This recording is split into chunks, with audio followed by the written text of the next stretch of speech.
entré à la Sorbonne lorsque j'ai présenté le Festival de Saint-Dié à mes étudiants. Voilà. Et donc j'ai un peu tenu le discours que vient de tenir Christian. C'est évidemment les questions qu'il a remarquablement exprimées. Quant à un de mes étudiants, peut-être, Richie, nous avons quelqu'un qui est jeune dans l'assistance, et pourra peut-être, qui nous a dit, qui m'a dit, mais vous êtes sûr qu'il va plus vite, si vite, mais pour nous qui sommes nés avec les TGV et avec Internet, on ne voit pas le problème. Puisqu'on ne bouge pas. Voilà, donc parce que quelqu'un qui a toujours vu les trains rapides ne se pose pas la question de savoir comment c'était avant, en tout cas au moins à son âge. Et je pense que, vous voyez, cette question, elle est compliquée. Hein. On nous a souvent dit, qu'est-ce que c'est que ce sujet, c'est tel du fixe, c'est de la géographie, c'est vrai, bien sûr, tout, on vient de le dire 1000 fois, mais ce n'est pas aussi évident qu'un sujet bien classique. Et en réalité, je pense qu'il tient à ce que dit David Valence à propos de nos liens avec l'histoire. Il y a effectivement dans la communauté scientifique des gens pour qui la géographie c'est aussi une question de temps.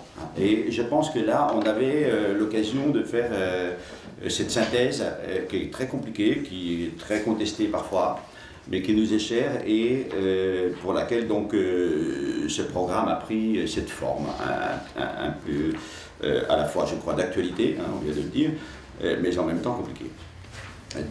D'ailleurs, je vous ferai la remarque que m'a faite un étudiant hier en me disant, mais vous avez mis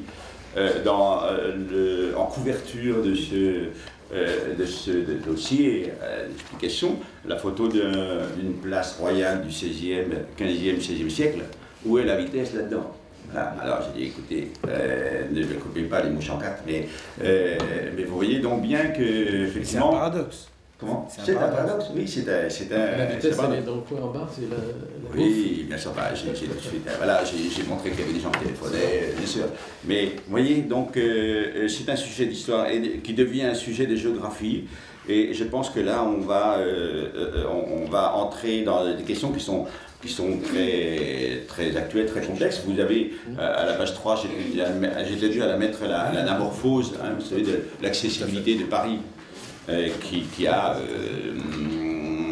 apparu il y a une quinzaine d'années dans les médias et dans les manuels scolaires, parce que je pense qu'elle perturbe un peu notre vision du territoire. La carte de Vidal que nous avons peut-être encore pour certains dans la tête, hein, parce que nous avons rêvé dans les salles de classe où il y avait cette carte de France de relief, eh bien là elle prend une forme très particulière. Au passage, effectivement, je tiens à dire, puisque David Valence est aussi responsable à la région de ce qui touche les transports, qu'il y a un rapprochement assez impressionnant de cette France du Nord-Est par rapport à Paris.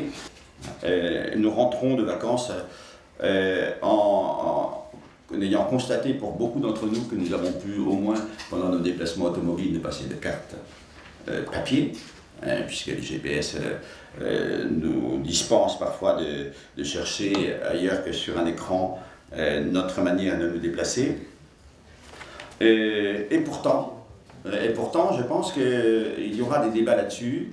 La géomatique, évidemment, et tous ces gens qui travaillent sur la numérisation de la carte et sur la dématérialisation de la carte vont nous montrer qu'elle prend une autre place, un autre statut, qu'elle est un outil différent et qu'évidemment elle s'inscrit dans la suite de cette carte de 1507 que Christian avait découvert à son époque et popularisé en montrant combien Saint-Dié avait joué un rôle majeur au XVIe siècle en écrivant le mot américain sur la carte.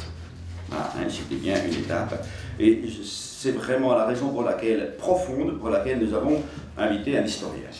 Et nous avons invité un jeune historien, même si il a été, on va dire, canonisé au Collège de France, mais jeune dans le sens où c'est un des plus jeunes du Collège de France, c'est un historien du pouvoir. Donc ce n'est pas forcément quelqu'un qui est sur notre sujet. Néanmoins, l'année dernière, lorsque nous avons publié un atlas global avec Christian Gratalou. Nous avions demandé à Patrick de faire un texte, qui nous a fait un texte superbe, que vous pourrez redécouvrir parce qu'on va le présenter à la... Il faut imaginer Atlas heureux.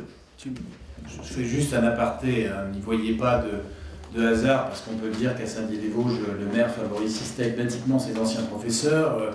J'ai la chance d'avoir notre recteur d'académie qui était un de mes professeurs, le président de l'EDFIC qui a été un de mes professeurs, maintenant le président de l'édition de cette année, qui a été aussi un de mes professeurs quand je préparais l'agrégation. Donc voilà, c'est un hasard, c'est un pur hasard. Je ne sais pas si la liste va s'allonger. Un véritable trust. Voilà, en tout cas, les nuages se rassemblent, des nuages positifs, hein, pas des nuages menaçants. Voilà, donc pour nous accompagner, Patrick Boucheron, qui interviendra plusieurs fois au cours du festival, Maëlys de Kerangal. Je pense que je laisserai à notre ami Olivier Huguenot la présenter, puisqu'elle était venue l'année dernière au Salon du Livre, et nous avons tellement été emballés par sa manière de sentir les choses que nous lui avons demandé cette année d'être grand témoin, c'est-à-dire donc la personne qui va humer le fig, fouiner un peu ici ou là et nous faire une restitution un peu personnelle, émotionnelle, savante aussi, de ce qu'on aura vécu ces 3 jours. Hein.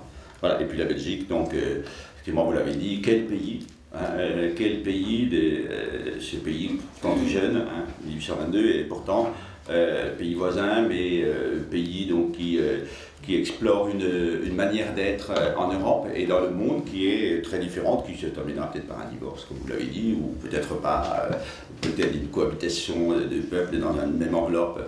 Donc là, il y a quelque chose qui nous intéressait, qui n'est pas franchement relié au sujet sur la vitesse, mais qui fait partie aussi de toutes nos interrogations scientifiques sur le territoire. Alors, sur le cœur du sujet proprement dit, bon, Christian a déjà beaucoup décortiqué la chose. Je dirais que, en m'inspirant un peu d'un livre qui est sorti en 2000, qui n'a quasiment pas été remarqué à cette époque, qui s'appelait L'homme à toute vitesse, de Jean Livreau, qui est un géographe de l'université de Rennes. Je dirais que la vitesse pour nous, c'est quelque chose qui est indépendant du déplacement.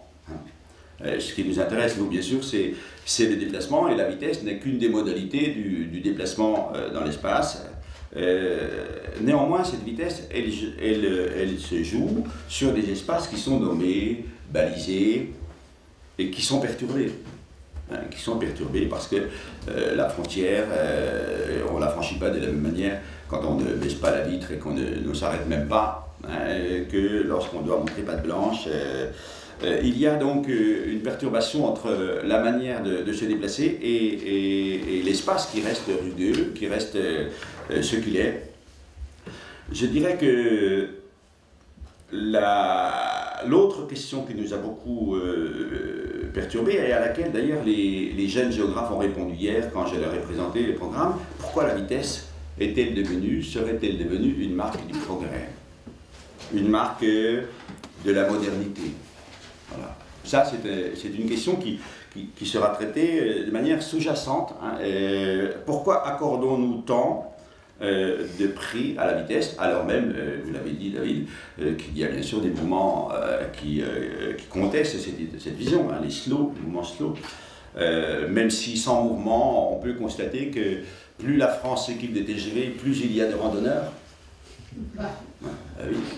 Et peut-être en mettant en rapport le fait que ceux qui randonnent sont quand même souvent ceux qui ont pris le train ou l'avion. Les professionnels du tourisme avaient remarqué que ceux qui utilisent le train et l'avion pour leur travail, évidemment, l'évitent pour leur loisir. Donc on pense que c'est, avec le vieillissement de la population probablement, on pense que c'est ce mouvement de retour sur les rails, où on avait les moutons autrefois et où on a les touristes aujourd'hui, je ne sais pas si vous voyez le lien parfois, eh bien c'est quelque chose qui sera aussi constitutif de cette question. Donc le travail du FIC va être de décortiquer tout cet écheveau. Vous avez, alors cette année on a eu une direction scientifique qui a voulu un peu bousculer les choses et qui a proposé donc des géothémas. Hein. Vous verrez à partir de la page 11, donc il y a une présentation de leur travail, très gros travail, hein, et pages 11 et 12, donc vous avez toute une série de thématiques, hein, rapidement, donc transport, gagner ou perdre du temps, bien de le dire, fast money, c'est ce que vous avez évoqué, la ville à toute vitesse, les politiques maintenant pris de court, hein, c'est ce qu'on a évoqué tout à l'heure, la terre s'emballe-t-elle, c'est la question de la confrontation entre les rythmes historiques et les rythmes géologiques. Alors, là, il y aura vraiment des choses à faire. Voilà.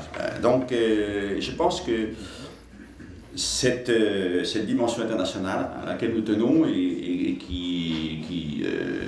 pour laquelle la reconnaissance à l'UNESCO ajoute cette petite pierre, nous est très chère et nous donne l'occasion, encore une fois, tous les géographes, de remercier le fondateur, Christian, et le maire de Saint-Dié, dont nous sommes très contents qu'historien, il n'ait pas été traumatisé par toutes les questions qu'on lui a posées à l'agrégation, parce que les historiens vivent toujours comme une brimade ce qu'on leur demande, et qu'ils n'en gardent que des bons souvenirs, visiblement, et que tout ça, c'est pour le plus grand plaisir de notre communauté scientifique. Alors, merci beaucoup.